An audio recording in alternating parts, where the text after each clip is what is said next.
more to life than just this. Of course there is. It's past 12 and I'm hungry. And as if everything wasn't enough for me to handle, he walks in with a Hey man, say man, it's your boy Smoothgio. Click. Clack. The day started as a pretty normal day. And when I say pretty, I don't mean actually a pretty normal day, man. I just want to throw the pretty in just to make the thing interesting. But a normal weekend at the time was waking up early in the morning at 5 a.m. for work. Not a fun thing to do. I get it. Like, if you have a fun, interesting job, like working at Starbucks, for example. I never worked at Starbucks before. I'm just saying, like, every time I walk in there, everybody's just so happy, you know? Like, Hi, what can I get you? like, calm down, Jesus. Like, you know, if you have like a fun, interesting job, like I would get like waking up at 5 a.m. in the morning would be like a fun thing to do, you know? And I know I respect everybody who wakes up at 5 a.m. in the morning, especially those who work at a hospital, because I worked at a crappy job and it was not fun. I worked at a gas station in the ghetto. My weekend shifts were from 6 a.m. to 3 p.m. Ouch. The reason why I get up at 5. 30 minutes to get ready and another 30 minutes to drive. The alarm goes up at 5 as usual, and I'm just like, oh, 5 more minutes, five more minutes. Oh, Jesus! Get to work, I'm in zombie mode. You would expect at 6 a.m. in the morning, everything's quiet, right? Nope. You get in there, customers are having like a carnival up in this piece. My job was literally the definition of a Fortnite game. I would clean everything spotless. In less than a minute, it's a mess again. The thing that would tick me off most of the time is when a parent would walk up in there with their kids. Despite seeing me clean all this mess up, their kid would just up and they would just stand there, look at me like, Aren't you gonna clean this? they didn't say that to me personally, but the look they gave me basically said all that. Now keep in mind, not all parents did that. For the majority, that was the hell I was living in. Like, I know you saw you see me doing my job. Like, aren't you gonna say something to the damn kid? But alright, it's cool. It's all good. It's like 6 a.m. in the morning.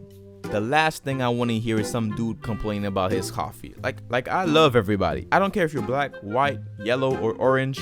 But the only category I cannot stand are ignorant people. You know the type I'm talking about. You have no idea how stupid people can be until you work at retail. This lady once walked in and she was like, Why isn't the air machine working? because it's out of commission. Why didn't you tell me this when I was going Because outside? you didn't tell me anything. Sometimes I would go to work hungry and I would strain myself from eating the food there. Have you never had somebody working at a fast food restaurant and they go like, oh, I don't eat the food there? Back then, I used to be like, why not? But now I get it. You're at a place where you're serving the food 24/7. You see how it was made. And in my case, the food there is just nasty. You get tired of it. The worst place I hated was the cooler, especially in the morning. You go in the freezer to get a creamy or whatever it is, and it's like minus 10 degrees inside. Then they tell you to put some gloves on, a nice little jacket to keep you warm, but no amount of coverage on my back and my hands would warm me. By the time you get out of this thing, you're like a penguin in a block of ice. And they gotta get like a whole team to free you out of it. Trust me. Believe me when I tell you this place was the last place I will ever remember. It's hurricane season, and I don't have to tell you what it's like working at a gas station during hurricane season, because I think you already know what it's like. And for people that don't know by any chance, well, hurricane season at my store is hectic, alright? My store basically becomes a Popeye's restaurant during Popeye's chicken sandwich season. There's limited gas, a long line, cops patrolling traffic, ignorant people square rooted by infinity, and it's just a mess. Now one day we ran out of diesel and Supreme gas, so we only had regular gas. We put a freaking sign on the door saying, we only have regular gas. You would've think people would get the message, right?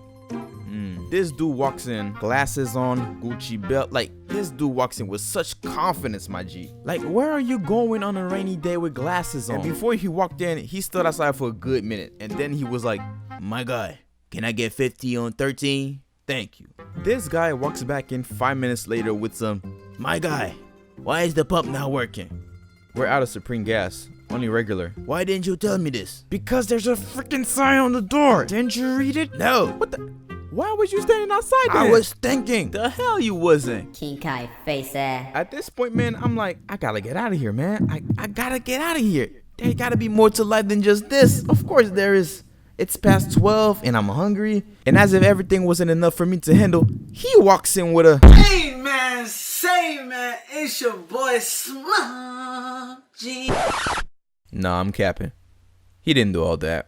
Nah, dude walked in pretty chill, or pretty smooth, like his name says it. And it took me a good minute to figure out it was him at first. He walked in with his dad to get some water. The moment I realized it was actually him, I completely lost it. I became a fangirl. My manager was confused, like she didn't understand what was going on. And here I was, printing receipt paper trying to get an autograph. Hey, what's wrong with you? What's going on? Smoothgio is here. Really? Where? He's in the back. What's a Smoothgio?